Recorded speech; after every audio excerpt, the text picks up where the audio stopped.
तो जी स्पेन जिंदाबाद है और स्पेन ने कहा है कि हम इमिग्रेशन को ओपन रखेंगे। और ये इतनी अच्छी गुड न्यूज़ है क्योंकि हज़ारों लोगों की इसमें रहनुमाई होने वाली है। सबसे पहले आपको बता दूं कि आज की जो तारीख़ है जो मैं वीडियो पोस्ट करने वाला हूं आप लोगों के लिए, ये है 25 मई, ठीक है।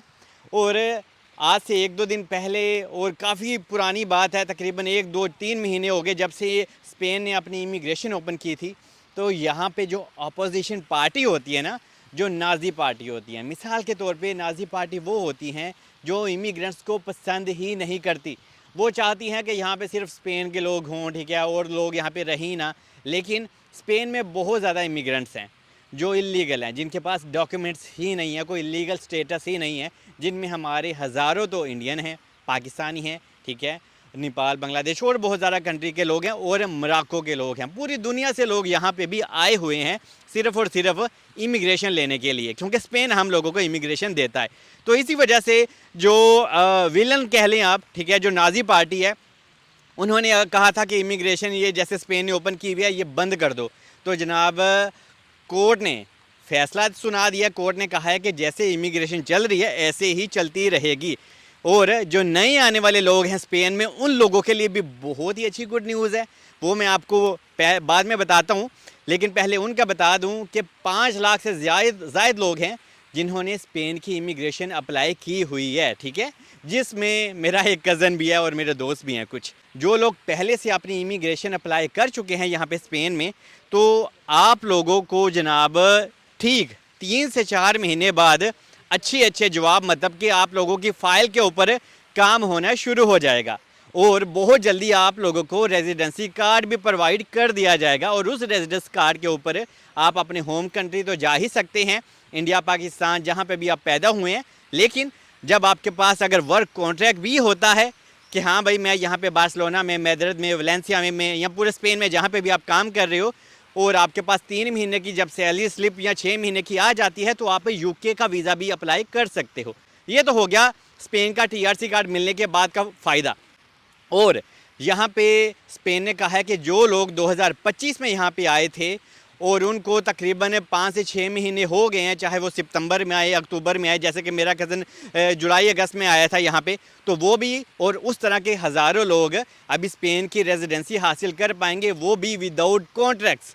क्योंकि पहले आप लोगों को एक कॉन्ट्रैक्ट बाय करना होता था यहाँ पे। क्यों?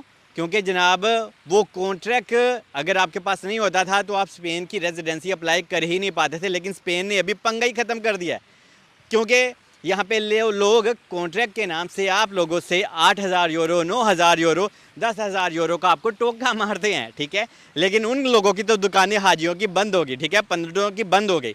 और आज बहुत अच्छा किया स्पेन ने ये। तो अगर अभी आपके पास वर्क कॉन्ट्रैक्ट नहीं है तो भी आप स्पेन की रेजिडेंसी हासिल कर पाएंगे। और जब अगर आपके पास वर्क कॉन्ट्रैक्ट है, आप कहीं पे काम कर रहे हो, तो ये आप लोगों के लिए प्लस पॉइंट भी है, ठीक है जी।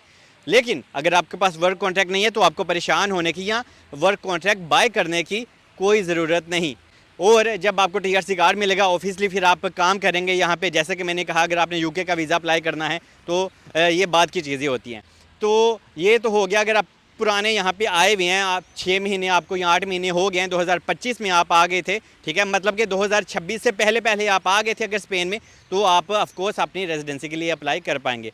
और यहाँ पे आपको अपने प्रूफ बनाने होते हैं, जैसे कि लाइब्रेरी कार्ड, और जैसे कि आपको अपना इम्पाद्रोनामेंटो, पहला प्रूफ होता है इम्पाद्रोनामेंटो का, ठीक है, क्योंकि आजकल इम्पाद्रोनामेंटो करवाना लेकिन आसान नहीं रहा, क्योंकि यहाँ पे जैसे कि मैंने कहा एजेंट लोगों की दुकानें तो बंद हो गई, लेकिन लोग इम्पाद्रोनामेंटो करवाने के नाम पे आप लोगों से 1,000-2,000 यूरो चार्ज करते हैं और बाद में भी आपके साथ धोखा कर जाते हैं, क्योंकि यहाँ पे इंसानियत नाम की कोई चीज़ नहीं है। तो यहाँ पे अगर आपका कोई रिश्तेदार वगैरह है, मैं बार बार कहता हूँ, तो आप उसको ज़रूर आजमाएं। क्या वो आपको इम्पाद्रोनामेंटो में हेल्प कर सकता है? क्या वो आपको प्रूफ ऑफ एड्रेस में हेल्प कर सकता है?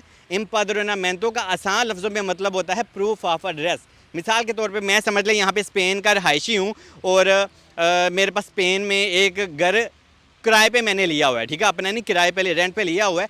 तो मैं कहूँगा हाँ भाई आप को साथ लेके जाऊँगा कौंसल के ऑफिस में, अगर मुझे आपकी इम्पादोरनामेंटो करवानी है तो आपके पास आपका वैलिड पासपोर्ट होना चाहिए और मैं आपके साथ जाऊंगा और कहूँगा कि हाँ भाई ये फ़लाँ बंदा मेरे घर में मेरे साथ रहेगा, तो इसको बोलते हैं इम्पादोरनामेंटो के प्रूफ ऑफ एड्रेस। तो आपको ये करवाना सबसे पहले पड़ता है और इसके आजकल हम लोगों से पैसे लोग ठीक ठाक चार्ज करते हैं। एनीवे जो अभी नए नए लोग हैं तो आप लोगों को सबसे पहले यहाँ पे स्पेन में आना है, ठीक है। स्पेन में आने के बाद आपको पहला स्टेप अपनी इम्पादोरनामेंटो करवानी है, जिसका मैंने अभी गाइड किया, ठीक है। और अगर आपका कोई रिश्तेदार है ज़रूर आजमाएं उसे, और अगर आपके पास रिश्तेदार ना हुए तो समझ लें स्पेन आपसे पूछेगा आपकी जेब में पैसा है तो बताएं कैसा है, क्योंकि यहाँ पे अगर आपके पास पैसा है तो आपके सारे काम हो जाते हैं, लेकिन ऑब्वियसली आपके पैसे बहुत ज़्यादा वेस्ट होते हैं। लेकिन अगर कोई जानने वाला है तो फिर आपके साथ धोखा शिकारी होने के चांसेस थोड़े से कम होते हैं। तो जब आपकी इम्पादोरनामेंटो हो जाती है तो 2 साल आपने यहाँ पे रहना है। और क्या पता यार 2 साल से पहले ही स्पेन भी आप लोगों को कोई ऐसी अपॉर्चुनिटी दे दे, जैसे कि 8 से 6 महीने पहले लोग आए थे, वो 2 साल ही अपने माइंड में लेके आए थे कि यार 2 साल हम यहाँ पे रहेंगे फिर हमें स्पेन की रेजिडेंसी अप्लाई करने का मौका मिलेगा। लेकिन स्पेन ने तो गुड न्यूज़ ही बना दी सब लोगों के लिए खुशखबरी के, मैं कहता हूँ उन्होंने गड्ढे खाड़ दिए। उसने कह दिया स्पेन ने कि जो लोग यहाँ पे आए हुए हैं 6 महीने हो गए, 5 महीने हो गए, वो भी अपनी TRC कार्ड अप्लाई कर सकते हैं।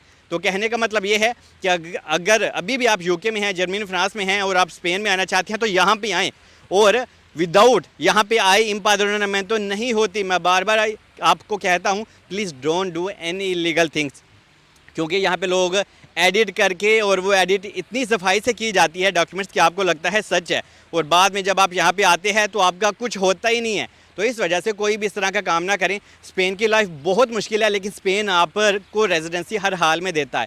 तो यहाँ पे आके अपनी इम्पादोरनामेंटो करवाएं, ठीक है। थोड़े से धक्के ठुड्डे आपको ज़रूर खाने में मिलेंगे, यहाँ की लाइफ बिल्कुल भी आसान नहीं है, ठीक है। लेकिन घर से निकलोगे नहीं तो कहीं पहुँचोगे नहीं, ठीक है। मतलब कहने का ये है कि अपना कंफर्टेबल जोन आप ख़त्म करें, थोड़े से यहाँ पे धक्के ठुड्डे खाएं, हमने भी खाए थे, सारी दुनिया खाती है, ठीक है।